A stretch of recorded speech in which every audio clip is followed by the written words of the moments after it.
মেরাজ রজনীতে সাইয়েদেনা জিব্রাইল সিদরাতুল মুনতাহা পর্যন্ত গেলেন। ওইখান থেকে দুইটা ঝর্ণা বা নদী নেমে গেল। বিষ্ণু বললেন, জিব্রাইল, এই নদী দুইটা কোন নদী? সাইয়েদেনা জিব্রাইল বললেন, এই দুইটা নদী সিদরাতুল মুনতাহা থেকে পৃথিবীর দিকে নেমে গিয়েছে। আর একটা হচ্ছে ইরাকের ফোরাত নদী, আর একটা হচ্ছে মিশরের নীল নদী। এরপরে সাইয়েদেনা জিব্রাইল বললেন, ইয়া রাসূলুল্লাহ, ইয়া হাবিবাল্লাহ, এই জায়গার নাম হলো সিদরাতুল মুনতাহা। এখানে একটা বড়ই গাছ আছে, এইটা হলো আমার লাস্ট ডেস্টিনেশন, বর্ডার এরিয়া। এই বর্ডার এরিয়ার উপরে যাওয়ার ক্ষমতা আমার নাই। 1 ইঞ্চি উপরে গেলে আমার পাখাগুলোর জ্বালিয়ে সারখার করে দিবে কে? সৃষ্টির শুরু থেকে আজ পর্যন্ত যত নবীর কাছে আমি ওহী নিয়ে দুনিয়ার বুকে নাজিল হয়েছে গো নবী, এই সিদরাতুল মুনতাহায় কান লাগিয়ে আল্লাহর কথা শুনেছি। আজ পর্যন্ত আমিও আল্লাহরে দেখি নাই। নবী গো, আমি তো আল্লাহরে দেখি নাই, এটা আমার লাস্ট এরিয়া। আমার যে দেখেন আপনি কোরআন নাজিল করে উপরের দিকে উড়াল দিতে, আমি উড়াল দিয়ে এখানে এসে বসে থাকি। সুবহানাল্লাহ পড়েন। এর উপরে আমি যেতে পারবো না, পাখাগুলো জ্বলে যাবে, যাওয়ার পারমিশন নাই। তবে আপনারে পারমিশন দিছে কে? আমি এইখানে দাঁড়িয়ে রইলাম, আপনার মিটিং আল্লাহর সাথে শেষ করে আপনি নেমে আসেন গো নবী। নবী যান, আপনার মিটিং এর জন্য, আপনাকে সারপ্রাইজ দেওয়ার জন্য আপনার অপেক্ষায় আল্লাহ অপেক্ষমান। সুবহানাল্লাহ। তার মানে ফেরেশতা যেখানে শেষ, বিশ্বনবীর খেলা ওইখানে শুরু, ঠিক কি না? জিব্রাইল ওইখানে থেমে গিয়েছে, আর যেতে পারে না। জিব্রাইল যেখানে শেষ, বিশ্বনবীর যাওয়া শুরু। তার মানে মানুষ যদি শ্রেষ্ঠ হয়, সে ফেরেশতাকে ছাড়িয়ে যায়। আর মানুষ যদি নিকৃষ্ট হয়, তাহলে সে পশুকেও হার মানায়, ঠিক কি না? আপনি কখনো শুনছেন একটা সিংহ আর একটা সিংহকে মারে? একটা বাঘ আর একটা বাঘকে মারে না। একটা হরিণ আর একটা হরিণকে মারে না। একটা হাতি আর একটা হাতিকে হত্যা করে না। কিন্তু একটা মানুষ আর একটা মানুষকে হত্যা করে না। আপনি কখনো শুনবেন না যে একটা বাঘ আর একটা বাঘকে হত্যা করে 10 টুকরা করছে? শুনছেন? একটা হাতি আর একটা হাতিকে মেরে 30 টুকরা করছে? শুনছেন? কিন্তু মানুষ আর একটা মানুষকে শুধু নৃশংসভাবে হত্যাই করে না, হত্যা শেষে তাকে 10 টুকরা করে, 15 টুকরা করে, 30 টুকরা করে বস্তাবন্দি করে। চিল্লা এখন ঠিক কিনা? পাওয়া যায় না এরকম লাশ? গুম করে ফেলছে, ক্রস ফায়ার করে ফেলছে, মেরে ফেলছে, হাত পা বেঁধে, চোখে রশি বেঁধে, বস্তার ভিতরে ভরে ক্ষেতের মধ্যে ফেলে দিস। 3 দিন 4 দিন পর এরকম লাশটা ফুলে উঠছে, পাওয়া যায় না? পত্রিকায় বিভৎস লাশ দেখে আমরা অবাক হই। কোন প্রাণী এমনটা করে না। মানুষ মানুষকে মেরে টুকরা টুকরা করে। একটা ছাগল বনের সব ছাগলগুলোরে মেরে ফেলতে চায় না। একটা হাতি ওই জঙ্গল থেকে সব হাতিগুলোকে শেষ করে দিতে চায় না। কিন্তু মানুষ আগুন জ্বালিয়ে জনপদের পর জনপদ ছারকার করে দেয়, গুলি মেরে এলাকার পর এলাকা ঝাঁঝরা করে দেয়। দ্বিতীয় বিশ্বযুদ্ধের সময় আমেরিকা জাপানের 2টা সিটিতে 2টা বোমা মেরেছে, হিরোশিমা নাগাসাকি। হিরোশিমাতে মেরেছে লিটল বয়, নাগাসাকি শহরে ফেলেছে ফ্যাটম্যান। যে বোমা মারতেছে নিচে, ওই পাইলটগুলো মানুষ না? মানুষ। আর যাদেরকে মারার জন্য মারতেছে তারাও কি মানুষ? মানুষ এতটাই নিকৃষ্ট হতে পারে, সে তার জনপদের সবাইকে সারখার করে দেয়, তার গোষ্ঠীর সবাইকে মেরে ফেলতে কুণ্ঠাবোধ করে না। চিল্লা এখন ঠিক কিনা? এজন্য আল্লাহ ডেকে বললেন, লাহুম কুলুবুল লা ইয়াফকাহুনা বিহা ওয়া লাহুম আ'য়ুনুল লা ইউবসিরুনা বিহা ওয়া লাহুম আযানুল লা ইয়াসমাউনা বিহা উলাইকা কাল আনআমি বাল হুম আযাল উলাইকা হুমুল গাফিলুন। আল্লাহ বললেন, ওদের চোখ আছে, ওরা চোখ দিয়ে দেখে না। হৃদয় আছে, হৃদয় দিয়ে তার ভাইয়ের জন্য তার মায়া লাগে না। কান দিয়ে আকুতি চিৎকার এই কথাগুলো শুনতে পায় না। উলাইকা কাল আনআম, দেখতে এদের হাত আছে, পা আছে, চোখ আছে, দেখতে মানুষের মতো, আসলে এগুলো মানুষ না, এগুলো পশু। বালহুম আদাল, পশুর চেয়েও খারাপ, ঠিক কি না? এগুলো শুধু পশুই না, এগুলো পশুর চেয়েও খারাপ। তো এই কোরআন যদি আপনি পড়েন, আপনার এই পশুত্বের মনোভাবটা দূর হয়ে যাবে, আপনি মানুষের মতো মানুষ হতে পারবেন, ঠিক কিনা? এজন্য আল্লাহ মানুষের নামে একটা সূরা দিলেন, সূরার নাম আল ইনসান। সূরার নাম সবাই বলেন আরো জোরে। ইনসান মানে কি? আরো জোরে কন। আমরা সবাই কি? মানুষ। মানুষ নিয়ে মানুষের মধ্যেও কৌতূহলের শেষ নাই। বিজ্ঞানীদের মতে মানুষ হচ্ছে হোমোস্যাপিয়েন্স গ্রুপের একটা প্রজাতি, যার বিবেক আছে, বাক শক্তি আছে, বুদ্ধি আছে, চেতনা আছে, উপলব্ধি করার মতো ক্ষমতা আছে। চিল্লা এখন ঠিক কিনা? মানুষের আসল রূপটা কি, মানুষ আসলে কেমন, এ নিয়ে মানুষেরই গবেষণার শেষ নাই। আপনারা একজন জার্মানি দার্শনিক আছে কার্ল মার্কস, নাম শুনে থাকবেন, শুনছেন না? উনি অনেক গবেষণা করে পাইলেন মানুষ হচ্ছে পেট সর্বস্ব জীব, মানে মানুষের পেট ঠান্ডা তো দুনিয়া ঠান্ডা। উনি গবেষণা করে পাইছে মানুষের পেট ঠিক তো সব ঠিক। উনার পরে আরেক দার্শনিক আসলো, ওনার নাম হচ্ছে ভ্লাদিমির লেনিন। উনার বাড়ি হচ্ছে রাশিয়া, উনি রাশিয়ান স্কলার, ফিলোসোফার। উনি এসে বললেন না, মানুষের পেট সমস্যা বড় সমস্যা নয়, মানুষের আসল সমস্যা হচ্ছে যৌন সমস্যা, সেক্স সমস্যা। মানুষের সেক্স ঠান্ডা তো সব ঠান্ডা। চার্লস ডারউইন, ইংল্যান্ডের আরেক দার্শনিক, উনি এসে বললেন তারা দুজন যা বলছে সব ভুল বলছে। মানুষের পেটের সমস্যা আসল সমস্যা না, মানুষের সেক্স সমস্যাও আসল সমস্যা না। আসলে মানুষ মানুষই না, মানুষ হলো বান্দর। মানুষ কি? বানর থেকে সময়ের বিবর্তনে, কালের বিবর্তনে বানরগুলো মানুষ হয়ে গিয়েছে। মাথার তার যদি একটু ঢিলা হয়, যা হয় আর কি। তাহলে একদল বলে মানুষের পেটের সমস্যা বড় সমস্যা, আরেক বুদ্ধিজীবীরা বলে মানুষের খাদ্যের সমস্যা বড় সমস্যা, কেউ বলে যৌন সমস্যা বড় সমস্যা, আরেক আবাল বলে মানুষ মানুষ না, মানুষ হলো বান্দর। আল্লাহ বলে একটাও ঠিক কইতে পারে নাই, ঠিক কি না? আল্লাহ বলে মানুষ তাদের পেটের সমস্যা বড় সমস্যা নয়, মানুষের যৌন সমস্যা বড় সমস্যা নয়, কশিন কালেও মানুষ বানর নয়। মানুষকে আমি আল্লাহ নিজ তত্ত্বাবধানে তৈরি করেছি। মানুষ হলো আশরাফুল মাখলুকাত। মানুষ কি? আশরাফুল মাখলুকাত, গোটা সৃষ্টিকুলের মধ্যে সেরা। এজন্য নূরের ফেরেশতাও মানুষকে সেজদা দিতে বাধ্য হয়েছে। চিল্লা এখন ঠিক কিনা? তুমি মাটির আদমকে প্রথম সৃষ্টি করিয়া ঘোষণা করিয়া দিলে শ্রেষ্ঠ বলিয়া, তাই তো নূরের ফেরেশতা করে আদমকে সেজদা, ঠিক কিনা?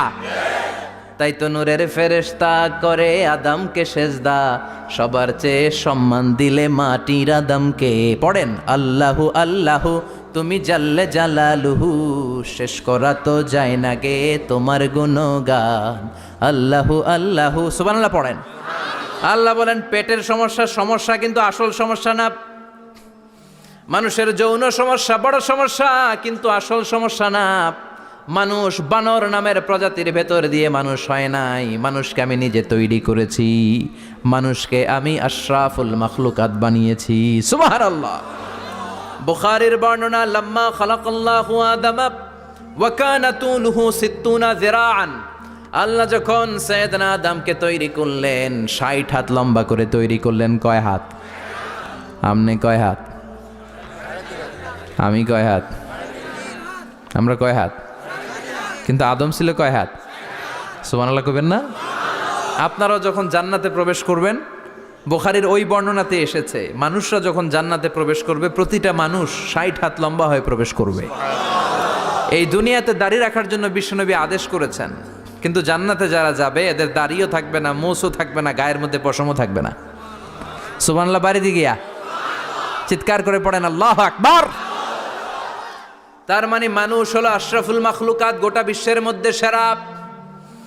আল্লাহ বললেন আদমকে আমি নিজ হাতে তৈরি করেছি। লাম্মা খালাকাল্লাহু আদম ওয়া কানা তুলুহু 60 যিরাআন, 60 হাত লম্বা করে আদমকে বানিয়েছি। আদমকে সব সৃষ্টির মধ্যে শ্রেষ্ঠত্বের মানদণ্ডে উন্নীত করে আদমকে আমি আশরাফুল মাখলুকাত বানিয়েছি। সুবহানাল্লাহ। আমরা আশরাফুল মাখলুকাত, ভালো লাগে না শুনতে? আমরা হচ্ছি খলিফাতুল্লাহি ফিল আরদ, ইন্নী জাইলুন ফিল আরদি। আল্লাহ বলেন আমি দুনিয়াতে আমার আদেশ বাস্তবায়নের জন্য, লি ইজরাই আহকামিল্লাহি ওয়া তানফিযি আওয়ামিরিল্লাহ, আল্লাহর আদেশ আল্লাহর নিষেধ জমিনের বুকে পালন করার জন্য মানুষকে আমি খলিফা বানিয়েছি। কার কথা? চুরি করলে হাত কেটে দাও, কার আইন? নাকি মাননীয় প্রধানমন্ত্রী শেখ হাসিনার আইন? এই দেশের বানানো আইন।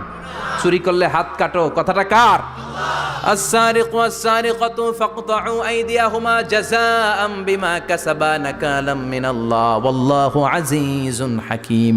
If anyone steal something very precious from the society, the government should cut down his right hand. দামি কিছু চুরি করলে এটা সাক্ষীর দ্বারা সাব্যস্ত হলে গভর্নমেন্টের উচিত তার ডান হাতটা এক কোপ মেরে কেটে দেয়া। কার কথা? বানু মাখজুমিয়া গোত্রের এক মেয়ে মদিনাতে চুরিতে ধরা পড়ল। অনেক বড় ফ্যামিলির, ডিগনিফাইড শিল্পপতির মেয়ে। সাহাবারা বলল, এই মেয়ের হাত যদি বিশ্বনবী মদিনায় কেটে দেয়, মদিনাতে তো মারামারি লেগে যাবে। কে বলবে বিশ্বনবীর কাছে যে সুপারিশ করার ক্ষমতা কারো নাই? বিশ্বনবীর পালক পুত্র ওসামা বিন যায়েদ ইবনে হারেসা, তার ছেলে ওসামা পালক পুত্রের ছেলে, তাকে বিশ্বনবী বড্ড ভালোবাসতো। তার উপাধি হলো হুব্বু রাসূলিল্লাহ, বিশ্বনবীর ভালোবাসা। সবাই বলল, ওসামা আমরা যে বলতে পারবো না, তুই যে নবীরে সুপারিশ কর। ও নবী, যদিও চুরি করেছে মেয়েটা, সাব্যস্ত হয়েছে, কিন্তু আপনি মাফ করে দেন, হাত কেটে দিয়েন না। ওসামা যে বলে, নবী হাত কেটে দিয়েন না। বিশ্বনবীর চেহারাটা আগুনের গোলার মতো লাল হয়ে গেল। বিশ্বনবী বললেন, ওসামা এটা আল্লাহর আইন, সুপারিশ করার সাহস তোর বুকের ভিতরে দিল কে? কে দিয়েছে স্পর্ধা? লাউ আন্না ফাতিমা বিনতে মুহাম্মদ সারাকাত লাকাতা মুহাম্মাদুন ইয়াদাহা। এই মেয়ে তো দূরের কথা, আমার কলিজার টুকরা, নয়নের পুটুলি, জান্নাতি নারীদের সর্দারানী আমার মেয়ে ফাতেমাও যদি চুরিতে ধরা পড়ে, আমি তলোয়ারটা বের করে ফাতেমার হাত কেটে দিতে এক সেকেন্ডও দেরি করব না। কারণ আইনটা কার? চিল্লায় বলেন কার? এজন্য বাংলাদেশের চুরি চামারি আছে না নাই? হাজার হাজার কোটি টাকা উধাও হয়ে যায়, আছে না নাই? আমাদের মাননীয় প্রধানমন্ত্রী যদি এই নিয়ম করে দেয়, যারাই চুরি করবে হাত কেটে দেয়া হবে। বাইতুল মুকাররমের স্কয়ারের সামনে হাত কেটে দেয়া হবে। আর প্রতিটা চ্যানেল লাইভ ব্রডকাস্ট করবে, এটা সরাসরি সম্প্রচার, আমরা সবাই দেখব কেমনে চোরদের হাত কাটে। এই নিয়ম যদি আমাদের মাননীয় প্রধানমন্ত্রী করে দেয়, দেশে আর চোর খুঁজে পাওয়া যাবে? কথা কন। তবে এই চোর লাউ চোর, ডাইল চোর, মুরগি চোর না, যারা হাজার কোটি টাকা মেরে দেয়। এক সিগনেচারে দেশের 10,000 কোটি টাকা নাই, চিল্লায় বলো ঠিক কিনা? এই চোরদের বিচার যদি করা যেত, তাহলে এই দেশে আর দুর্নীতি থাকতো না। দুর্নীতি দমন কমিশনের দরকার হতো না। মন্ত্রীদের রাতের ঘুম হারাম হতো না। এটা মদিনার সমাজ হয়ে যেত, শান্তির বাংলাদেশ হয়ে যেত, ঠিক কিনা? এজন্য আল্লাহ বললেন, গোলাম এই জমিনের ভেতরে চুরি করলে হাত কেটে দিবা, জিনা ব্যভিচার করলে ডেথ পেনাল্টি, ক্যাপিটাল পানিশমেন্ট, মৃত্যুদণ্ড, সর্বোচ্চ শাস্তি, ঠিক কিনা? আপনাদের নোয়াখালীর কোথায় যেন একটা মেয়ে ধর্ষিতা হয়েছে, সুবর্ণচর, এটার বিচার হয়েছে না? প্রক্রিয়াধীন হচ্ছে, সবাই অ্যারেস্ট হচ্ছে। এজন্য ইসলাম দিয়ে যদি আইন কায়েম করা হয়, 24 ঘন্টার আলটিমেটামে সব বিচার হয়ে যাবে, যেরকম ঠিক কিনা? ইসলাম বলে চোরের হাত কেটে দাও। জেনা ব্যভিচার করলে ডেথ পেনাল্টি, সৌদি আরবে হেড অফ করে, গলা কেটে ফেলে। বাংলাদেশেও যদি এটা করা যেত, খবর হয়ে যেত, আর কোন ধর্ষক বাংলার জমিনে জন্মাতো না, চিল্লায় বলো ঠিক কিনা? আল্লাহ বলেন, আমি মানুষকে খলিফা বানিয়েছি আমার এই হুকুম আহকামগুলো বাস্তবায়নের জন্য। সব সৃষ্টিকুলের মধ্য থেকে মানুষকে আমি বানিয়েছি আশরাফুল মাখলুকাত। আবার মানুষকে বানিয়েছি আমি আমার খলিফা। আবার মানুষের চেহারাটা আমি আল্লাহ সব চাইতে সুন্দর করে তৈরি করেছি। সুবহানাল্লাহ। লাকাদ খালাকনাল ইনসানা ফি আহসানি তাকওয়িম। আমি মানুষের চেহারাটা সব চাইতে চমৎকার অবয়ব দিয়ে তৈরি করেছি রে গোলাম। সুবহানাল্লাহ। পৃথিবীতে যত প্রাণী আছে সব সৃষ্টির মধ্য থেকে আমাদের সৃষ্টিটা সুন্দর না? আপনি হিউম্যান অ্যানাটমি নিয়ে যদি গবেষণা করেন, কেমনে আল্লাহ আমাদের এখানে হার্ট দিলেন, লাঞ্চ দিলেন, হ্যাঁ, তারপরে 206টা হাড্ডি দিলেন, হাড্ডিগুলো আবার ব্যান্ড করা যায়, দেখছেন? বাঁকা করা যায় না? এটা বাঁকা করা যায়। বাঁকা না করলে আপনি খাইতে পারতেন? ক্রিকেট যারা খেলো, পেস বল করতে পারতা? স্পিন বল, হ্যাঁ, অফিস স্পিন, লেগ স্পিন, কয় হুজুরও জানে কেমনে এটি, তোর থেকে শিখছি বেটা। তো এই যে ছেলেপেলারা এরকম অফ স্পিন করে, লেগ স্পিন করে, এগুলো হচ্ছে আল্লাহর দেয়া কারিশমা। হাত ঘুরানো যায়। আল্লাহ যদি এটাকে এরকম ব্যান্ড করার সুযোগ না দিতেন, করতে পারতাম? আবার এইখানেও বাঁকা করার সুযোগ আছে না নাই? এইখানেও আছে না নাই? আবার এইখানেও আছে না নাই? কত কাজ। বাজার করে যখন বাজারের ব্যাগ যখন নিয়ে আসেন কোথায় ধরে রাখেন? আঙ্গুলে ধরে রাখতে হয়। ক্যারাম যখন খেলো কি দিয়ে টোকা মারো? সুবহানাল্লাহ কয় না পোলাপান? আহা, কত খেলার সিস্টেম আল্লাহ দিলেন। আবার ক্রিকেটের মধ্যে 2 আঙ্গুল তুললে কি? ওই যে সব মুখস্থ। আবার 1 আঙ্গুল তুললে কি? দেখছেন ঘটনা? আউট। কত কাজ এই আঙ্গুল দিয়ে। এই আঙ্গুলগুলোর বাঁকা করার, বেন্ড করার ক্ষমতা আমাদেরকে দিয়েছে কে? আল্লাহ। এজন্য আল্লাহ বললেন লাকাদ খালাকনাল ইনসানা ফি আহসানি তাকওয়িম। আমি মানুষের চেহারাটা সব চাইতে সুন্দর করে তৈরি করেছি। মানুষ সুন্দর, আমাদের চোখ সুন্দর না মিয়া? আমাদের চোখও যদি সুন্দর হতো তাইলে আমরা বুঝতাম মানুষগুলো কত সুন্দর। আমরা মনে করি ধলা হইলেই সুন্দর। কয় ধলা ধলা এটা সুন্দর, ডাকাইত, এগুলো ডাকাত। একটা মানুষের চেহারা স্কিন যদি কালো হয় এর মধ্যে একটা সৌন্দর্য আছে না নাই? একটা মেয়ের স্কিন যদি কালো হয় তারপরও চেহারায় সৌন্দর্য আছে না নাই? কয় না হুজুর আমার বউ সুন্দর না, কালা কালা। আছে না নাই? তুই ডাকাইত। তুই কি? একজন মানুষের চেহারা যেরকমই হয় আপনি খেয়াল করে দেখবেন তারপরও তার অবয়বের মধ্যে একটা এক্সট্রা অর্ডিনারিটি আছে, কারোর সাথে কারোটা মিলে না। সুবহানাল্লাহ পড়েন। এজন্য প্রতিদিন স্ত্রীরে বলবেন, স্ত্রী তুমি সুন্দরী, তুমি অনন্যা, তোমার চাইতে সুন্দরী গোটা বিশ্বে কেউ নাই। কইবেন না? মুরব্বীরা কয় না, কইতাম না, আগে কইয়া ফেলাইছি। এগুলো বলবেন। এগুলো বললে স্বামী স্ত্রীর মধ্যে ভালোবাসা বাড়াই দিবে কে? আল্লাহ।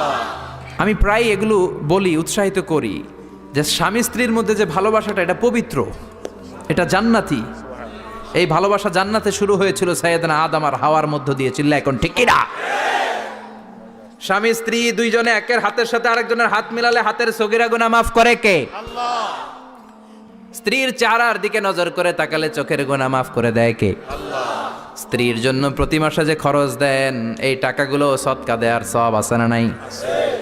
স্ত্রীকে যে দামি দামি ভ্যানিটি ব্যাগ কিনে দেন এটা তো সওয়াব আছে না নাই? কক্সবাজারে ঘুরতে নিয়ে গেলে সওয়াব আছে না নাই? ফুল কিনে দিলে সওয়াব আছে না নাই?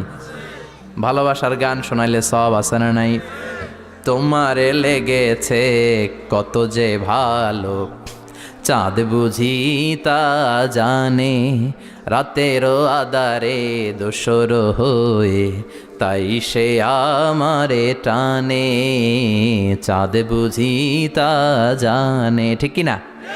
আজকে পারবেন না শোনাইতে রাত্রেবেলা? পারবেন? পারবেন? পোলাপাইনরা কয় পারবো। তোকে তো বেটা বিয়েই হয় নাই, বিয়ার পরে শোনাইস। তো এই ভালোবাসার গানগুলো শোনালে নিজেদের মধ্যে একটা ইন্টিমেসি তৈরি হয়। বিশ্বনবীও এরকম স্ত্রীর সাথে খুনসুটি করতেন, ভালোবাসা করতেন। এটা হালাল, কিন্তু এটা জায়গা মতো না করে ভাবির লগে করলে মায়ের আসে না নাই? ভালোবাসার গান জায়গা মতো শোনাতে হবে। স্ত্রীকে ভালোবাসার গান না শুনিয়ে যদি চাচাতো বোনরে শোনাও, শালিরে শোনাও, পাড়ার মেয়েদের সাথে যদি টাঙ্কি মারো, ফিল্ডিং মারো, মায়ের আসে না নাই? তার মানে জায়গা মতো করলে সব সওয়াব। সুবহানাল্লাহ পড়েন। আর বিয়েটারে সহজ করে দিবেন। আমি তো সব জায়গায় বলি বিয়েটাকে সহজ করে দেন। আমরা বিয়েটারে কঠিন করে ফেলছি। একটা ছেলে এই দেশে 16 থেকে 18 বছর বয়সে ম্যাচিউরড হয়, কিন্তু ওরে বিয়ের পিড়িতে বসায় 32 বছর বয়স। তো বাকি 32 বছর ও কি আঙ্গুল চুষবে? কথা কন, কি করবে? ও যে পাপ কাজ করে, ও যে পর্নোগ্রাফি দেখে, ও যে মাস্টারবেশন করে, এগুলোর পার্সেন্টেজ গুণা মা বাবার আমল নামায় আছে না নাই? মা বাবার এত সহজে পার পেয়ে যাবেন না। ছেলে মেয়েগুলারে সময় হলে বিয়ে দিয়ে দেন। বিয়ের চেয়ে ভালো কাজ পৃথিবীতে আছে? যেই সমাজে বিয়ের খরচ বেড়ে যায় ওই সমাজে জেনার খরচ কমে যায়। বিয়ে করতে লাগে 10 লাখ, জেনা করতে লাগে 500 টাকা।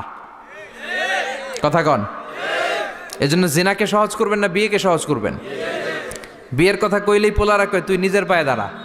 তো এতদিন ও কার পায়ে দাঁড়াইছে? সহজ করবেন তো? নোয়াখালীর ভাইরা, আল্লাহ তুমি বোঝার তৌফিক দাও।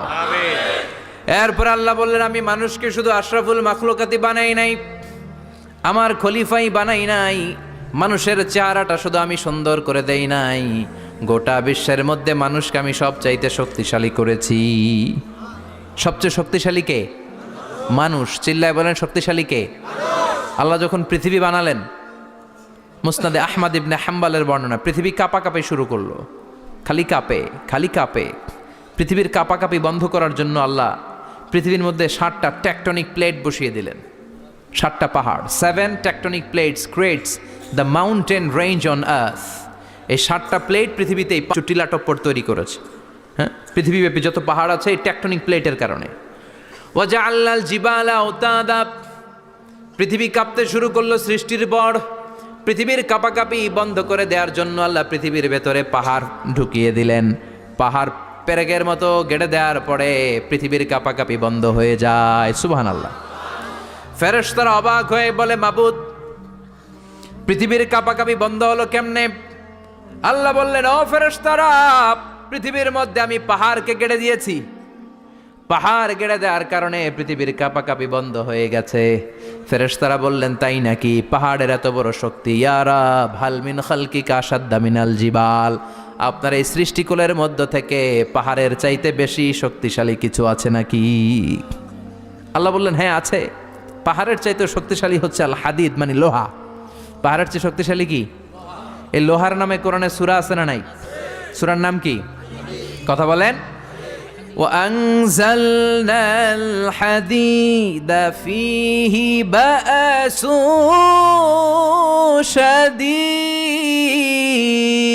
شديد। আমি আকাশ থেকে জমিনের মধ্যে হাদিদ মানে লোহা পাঠিয়েছি। লোহার মধ্যে আছে প্রচন্ড শক্তি। ওয়া মানাফিউ লিন্নাস, লোহার মধ্যে আছে মানুষের জন্য উপকার। পৃথিবীতে এমন কোনো জিনিস নাই যে এই জায়গায় লোহা নাই, ঠিক কি না? বিমান বানাতে লোহার দরকার আছে না নাই? ঘড়ি বানাতে দরকার আছে না নাই? আংটি বানাতে দরকার আছে না নাই? গাড়ি বানাতে, বাড়ি বানাতে, সব বানাতে কি লাগে? লোহা। আল্লাহ বললেন লোহা সবচেয়ে শক্তিশালী। এটা পাহাড়ের চেয়েও শক্তিশালী, কারণ লোহা পাহাড়ের মধ্যেও ঢুকায় দেওয়া যায়, ঠিক কি না? ফেরেশতারা বললেন, আল্লাহ, হাল মিন খালকিকা আশাদ মিনাল হাদিদ, আপনার এই সৃষ্টিকুলের মধ্যে থেকে লোহার চাইতেও কি শক্তিশালী কিছু আছে? আল্লাহ বললেন, নাআম আছে। লোহার চাইতে শক্তিশালী হলো আন্নার, মানে আগুন। আগুনের স্পর্শ পেলে লোহা গলে যায়, ঠিক কি না? আগুন জ্বালিয়ে দিলে লোহা অস্তিত্ব হারিয়ে ফেলে, লোহা গলে যায়। ফেরেশতারা বলল, আল্লাহ, হাল মিন খালকিকা আশাদ্দা মিনান নার, আপনার সৃষ্টির মধ্য থেকে আগুনের চাইতেও শক্তিশালী কিছু আছে নাকি? আল্লাহ কয় আছে। সেটা কি? কথা কন। মিঠা নদীর পাহানি, আল্লাহ তোমার মেহেরবানি, সুন্দর ফুল সুন্দর ফল, মিঠা নদীর পাহানি, আল্লাহ তোমার মেহেরবানি। তুমি কতই দিলে রতন, ভাই বেরাদর পুত্র স্বজন, ক্ষুধা পেলে অন্ন যোগাও, মানি চাই না মাহানি, আল্লাহ তোমার মেহেরবানি। সুন্দর ফুল সুন্দর ফল, আল্লাহ তোমার মেহেরবানি। চিল্লায় পড়েন আল্লাহু আকবার। আল্লাহ বললেন, আগুনের চেয়ে শক্তিশালী হলো পানি। আগুনের মধ্যে যদি পানি ঢেলে দেয়া হয় আগুন নিভে যায়, ঠিক কিনা? ফেরেশতারা বলল, আল্লাহ, হাল মিন খালকিকা আশাদ্দা মিনাল মা, আপনার সৃষ্টিকুলের মধ্যে পানির চাইতেও শক্তিশালী কিছু আছে নাকি? আল্লাহ কইলেন আছে। সেটা হইল আর রিহ, মানে বাতাস। সুবহানাল্লাহ কোন। কারণ বাতাসের ঝাপটায় পানি দোলা খায়। বাতাসের ঝাপটায় পানির মধ্যে উচ্ছ্বাস তৈরি হয়, সাগরে জলোচ্ছ্বাস হয়, ঠিক কি না? বাতাস ধাক্কা মারলে পানিতে দোলা লাগে, সিডর হয়, নার্গিস হয়, আইলা হয়, মহাসেন হয়, ঘূর্ণিঝড় হয়। পানির চাইতে বাতাস বেশি শক্তিশালী। ফেরেশতারা অবাক হয়ে বলে, আল্লাহ, তাহলে আপনার সৃষ্টিকুলের মধ্য থেকে বাতাসের চাইতেও শক্তিশালী কিছু আছে নাকি? আল্লাহ কয় আছে। ফেরেশতারা বললেন, বাতাসের চাইতেও শক্তিশালী যদি কিছু থেকে থাকে সেটা কি? আল্লাহ বললেন, সেটা হলো মানুষ, বনি আদম, আল ইনসান। তবে ওই মানুষ যেই মানুষ দান করে। কি করে? ডান হাত যা দান করে বাম হাত সেটা টের পায় না। সুবহানাল্লাহ। আল্লাকা সিররুন ইনদাল্লাহ বাইনাকা আনতা ওয়া বাইনাল্লাহ, আল্লাকা সাদাকাতুন তাখফা লা ইয়ালামুহা ইল্লাল্লাহ, আল্লাকা সিররুন ইনদাল্লাহ বাইনাকা আনতা ওয়া বাইনাল্লাহ, আল্লাকা সাদাকাতুন তাখফা লা ইয়ালামুহা ইল্লাল্লাহ। সুবহানাল্লাহ পড়েন। তোমার কি এমন কোনো আমল আছে নাকি যে আমল আল্লাহ ছাড়া কেউ জানে না? তুমি এমন কোনো গোপন দান করেছো নাকি যেই দানটা আল্লাহ ছাড়া কেউ দেখেনি? ঠিক কি না? গোপন দান আল্লাহর রাগকে কমিয়ে দেয়।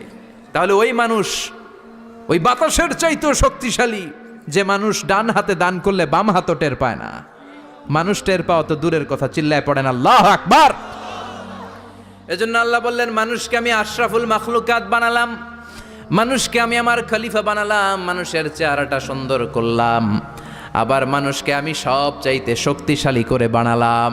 তার এই আল্লাহর কোরআন যদি ঠিক মতো পড়া যায়, মানুষের মতো মানুষ বানিয়ে আপনারা জান্নাতি বানাবে কে?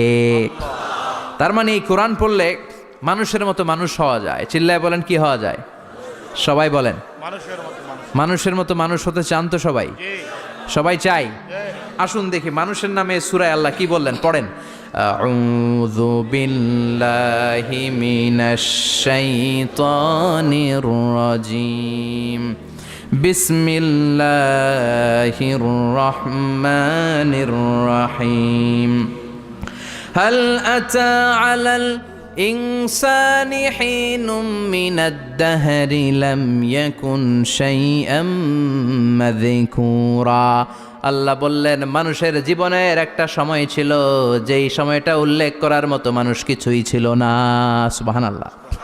প্রত্যেক মানুষের জীবনে এমন একটা সময় ছিল যেই সময়টাতে উল্লেখ করার মতো সে আসলে কিছুই ছিল না, তার অস্তিত্বই ছিল না, সে জিরো ছিল, তাকে জিরো থেকে হিরো বানিয়েছে কে? হাল আতা আলাল ইনসান, এই হাল হচ্ছে ইস্তেফাম তাকরিরি, বিমানা কাদ আতা আলাল ইনসান। অবশ্যই অবশ্যই মানুষের জীবনে এমন একটা সময় এসেছে, লাম ইয়াকুন শাইআম মাযকুরা, উল্লেখ করার মতো সে কিছুই ছিল না। কার কথা? মুফাসসিরিন একরাম ইনসান দ্বারা এখানে দুইটা জিনিস বুঝিয়েছেন। এক হলো সাইয়েদনা আদম, আর এক হলো আমরা সবাই। এই পৃথিবীতে মানুষ বানানোর তিন ক্যাটাগরি। ক্যাটাগরি নাম্বার 1, মাও নাই বাবাও নাই। এই সিস্টেমে আল্লাহ কারে বানাইছে? কথা বলেন। আবার শুধুমাত্র মা আছে বাবা নাই, এই সিস্টেমে কাকে বানালেন? আবার বাবাও আছে মাও আছে, এই সিস্টেমে কারে বানালেন? আমাদেরকে বানালেন। আবার সাইয়েদনা আদমকে আল্লাহ যখন বানালেন, তিনি বানালেন মিন তিনিন লাযিব, এঁটেল মাটি থেকে বানালেন। এঁটেল মাটি দিয়ে কাঠামো বানানো যায় না, স্ট্রাকচার করা যায় না। এঁটেল মাটি জমিন থেকে নিয়ে আল্লাহ রেখে দিলেন 40 বছর। চিল্লায় বলেন, কয় বছর? আর আকাশকে বললেন, ইয়া সামা ওয়ামতিরি আলাইহি 40 সানা, ও আকাশ এই মাটির উপরে 40 বছর তুমি বৃষ্টি দাও। 40 বছর এঁটেল মাটির উপরে বৃষ্টি জমতে জমতে জমতে জমতে এটা হয়ে গেল হামাইম মাসনুন, কাদামাটি। সুবহানাল্লাহ পড়েন। কাদামাটি থেকে গেল 40 বছর। কাদামাটি থেকে আল্লাহ সাইয়েদনা আদম আলাইহিস সালামের ডাইস বানালেন। তারপরে আল্লাহ সূর্যরে বললেন, ইয়া শামসু হাররিকি আলাইহি 40 ইয়াউমা, ও সূর্য এবার আদমের কায়ার উপরে, মূর্তির উপরে তুমি 40 বছর সূর্যের আলো দাও। 40 বছর সূর্যের প্রখর ও তীব্র তির্যক তাপে এবং কিরণে আদম হয়ে গেছে এখন সলসলিন কাল ফাখার, টোকা মারলে ঠন ঠন করে। সুবহানাল্লাহ পড়ে। এখনো রুহের ফুৎকার দেয় নাই এখনো, কিন্তু কেটে গেছে 120 বছর। 340 কত? 120 বছর চলে গেল।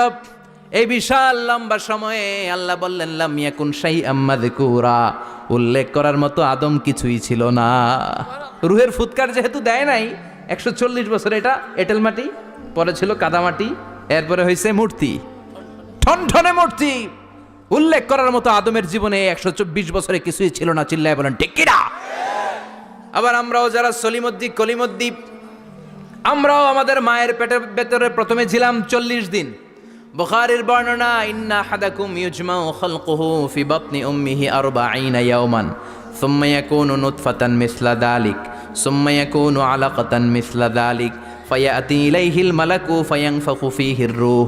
আমরা যারা সলিমুদ্দিন কলিমুদ্দিন, আমরা আমাদের মায়ের পেটের ভেতরে 40 দিন ছিলাম নুতফা, এক ফোঁটা বীর্য।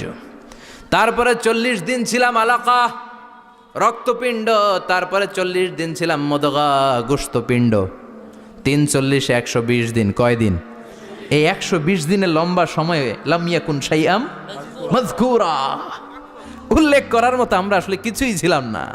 কারণ মানুষই তো হয় নাই, ডিফর্ম বেবি, এখনো দেহের আগাগোড়া কিছু হয় নাই। 120 দিন পর ফেরেশতা এসে আমার দেহের মধ্যে ফুৎকার দিয়ে যায়, তখন আমার হার্ট পার্টিশন চালু হয়ে যায়, আমার হার্টবিট চালু হয়, সিস্টলিক ডায়াস্টলিক, এই যে ধপ ধপ ধপ, এই প্রেশারটা ছাড়া মানুষ বাঁচে? ফুসফুসের কাজ কি? খালি ধপ ধপ করে, দম টানে আর দম নেয়, দম ফুরাইলে ঠুস। হায় রে মানুষ রঙিন ফানুষ, দম ফুরাইলে তবু তো ভাই কারোরই নাই একটুখানি। হায় রে মানুষ রঙিন ফানুষ, রঙিন ফানুষ, হায় রে মানুষ। সুবহানাল্লাহ। আমরা ছিলাম নুতফা, আলাকা, মুদগা, sperm drop, then blood clot, and finally the little flash.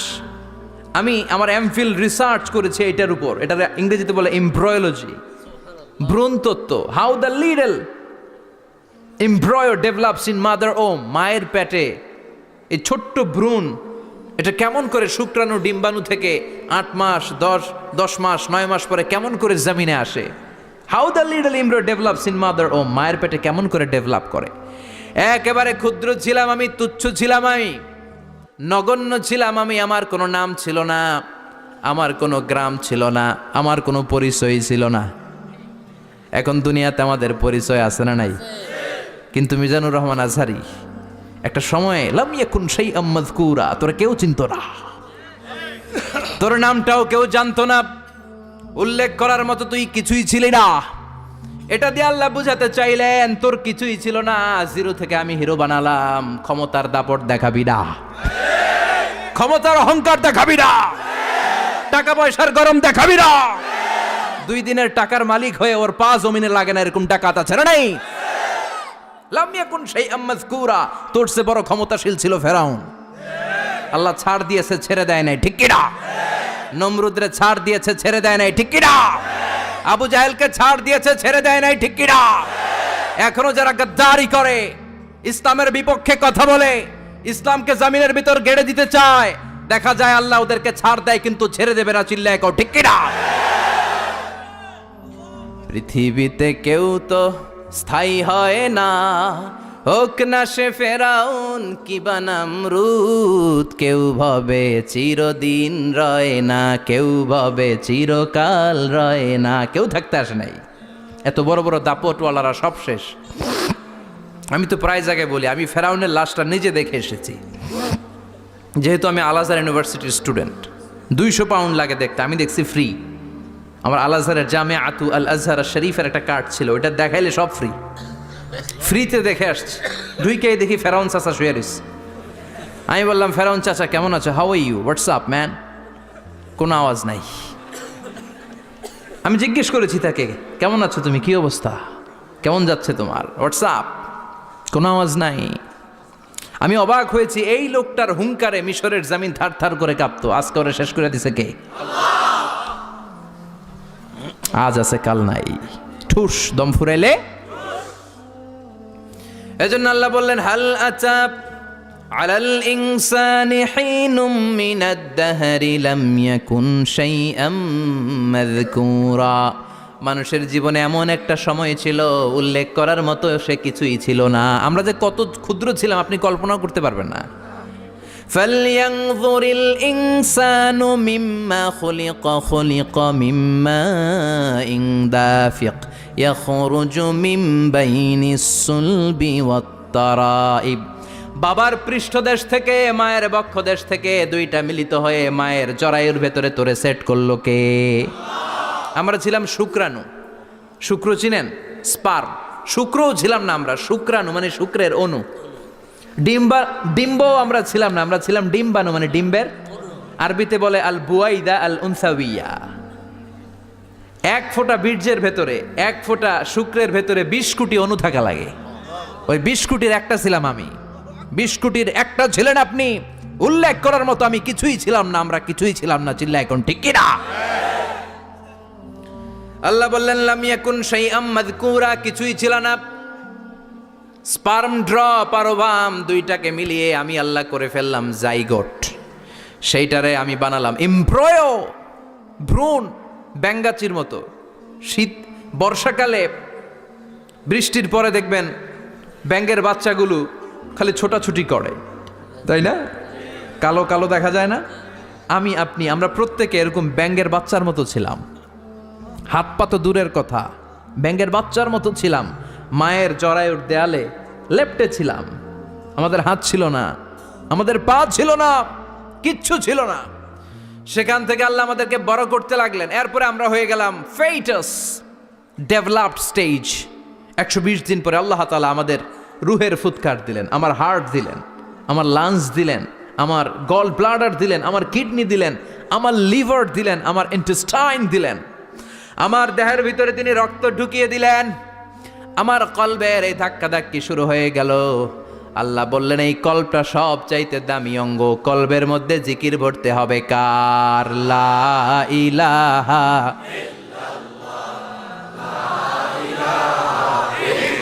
লা ইলাহা ইল্লাল্লাহু মুহাম্মাদুর রাসূলুল্লাহ সাল্লাল্লাহু।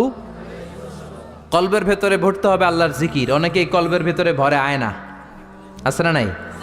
আয়না বসাইয়া দে মোর দয়াল বাবা, কেল্লা কাবা আহেনার কারিগর, আয়না বসাইয়া দে মোর। তোর বাবার কলবেই তো আয়না নাই, তোরে কি আয়না দিবে বেটা? বিশ্বনবী কখনো বলেছেন কলবে আয়না বসাতে? বিশ্বনবীর সাহাবারা কলবে বসাতে হবে আল্লাহর জিকির। আলা বিযিক্রিল্লাহি তাতমাইন্নুল। দুনিয়ার কোনো কিছু কলবকে ঠান্ডা করতে পারে না, একমাত্র আচিল্লা এখন, ঠিক কিনা? এজন্য আল্লাহ বললেন, হাল আতা আলাল ইনসানি হিনুম মিনাদ দাহরি লাম ইয়াকুন শাইআম মাযকুরা। প্রতিটা মানুষের জীবনে এমন একটা সময় ছিল উল্লেখ করার মতো কিছুই ছিলাম না। এই আয়াতটা যখন ইসলামের প্রথম খলিফা বিশ্বনবীর ডান হাত সাইয়েদনা আবু বকর পড়তেন, তিনি শুধু কান্না করতেন, চোখের পানি ফেলতেন আর বলতেন, লাইতাহা তাম্মাত, হায় হায় আমার পুরো জীবন যদি এভাবেই কেটে যেত। লাম ইয়াকুন শাইআম মাযকুরা, মায়ের পেটের ভিতরে যখন ছিলাম, কিছুই যখন ছিলাম না, এরকমই যদি থাকতাম কতই না ভালো হতো। লা নাবতালি ওয়ালা নালিদ, জন্মগ্রহণ করতাম না, পরীক্ষার সম্মুখীন হতাম না, জীবনটা যদি এমনিই কেটে যেত কতই না ভালো হতো। এজন্য আল্লাহ বললেন, প্রতিটা মানুষের জীবনে এমন একটা সময় ছিল উল্লেখ করার মতো সে কিছু ছিল। এরপর আল্লাহ বললেন, ইন্না খলাকনাল ইনসানা মিন নুতফাতিন আমশাজিন নাবতালি ফাজআলনাহু সামিআন বাসীরা। নিশ্চয় আমি মানুষকে জমাট বাঁধা মিশ্রিত নুতফা থেকে তৈরি করেছি। বাবার শুক্রাণু মায়ের ডিম্বাণু দুইটাকে মিলিয়ে দিল কে? জরায়ের ভিতরে সেট করলো কে? আল্লাহ বললেন, ফি কারারিম মাকিন, গোপনতম প্রকোষ্ঠে, যেই প্রকোষ্ঠে কোনো কবিরাজি কাজে লাগে নাই, কোনো ডাক্তারের ডাক্তারি কাজে লাগে নাই, কিন্তু 9টা মাস ধরে খাবার পানি আর অক্সিজেন তোরে দিছে কে? আবার আল্লাহ বললেন, ফি যুলুমাতিন সালাস, 3টা প্যাকেট পড়িয়ে তোরে আমি রেখেছি, যতটুকু টেম্পারেচারে রাখলে তুই বেঁচে থাকবি ততটুকু টেম্পারেচারে তোরে রেখেছে কে? এজন্য আল্লাহ বললেন, মিন নুতফাতিন আমশাজিন নাবতালি, তারপরে তোকে আমি পরীক্ষা করতে শুরু করলাম দুনিয়ায়। দুনিয়াতে আমাদের জন্য পরীক্ষা আছে না নাই? যে আল্লাহর কাছে যত প্রিয় তার পরীক্ষাও তত। আসাদুন নাসি বালাআন আল আম্বিয়া, দুনিয়ার মধ্যে সব চাইতে বেশি আল্লাহ পরীক্ষা করেছেন নবীদের, ঠিক কি না? সাইয়েদনা ইউসুফ আলাইহিস সালাম 10 বছর জেলে বন্দী ছিলেন, বিশ্বনবী 3 বছর জেলে বন্দী ছিলেন। শিয়াবে আবি তালেবের জেলখানায় বিশ্বনবী ছিলেন কি ছিলেন না? এজন্য জেল জরিমানা মুমিন ভয় পায় না, ঠিক কি না? আল্লাহ বললেন, নাবতালি, তোকে আমি পরীক্ষা করব ভয় দিয়ে, ক্ষুধা দিয়ে, সম্পদের হানি ঘটিয়ে, প্রাণ নাশের হুমকি দিয়ে। ইসলামের কথা বলা এত সোজা না। আপনি ইসলামের কথা বলবেন, আপনার বিরুদ্ধে ষড়যন্ত্র আছে না নাই?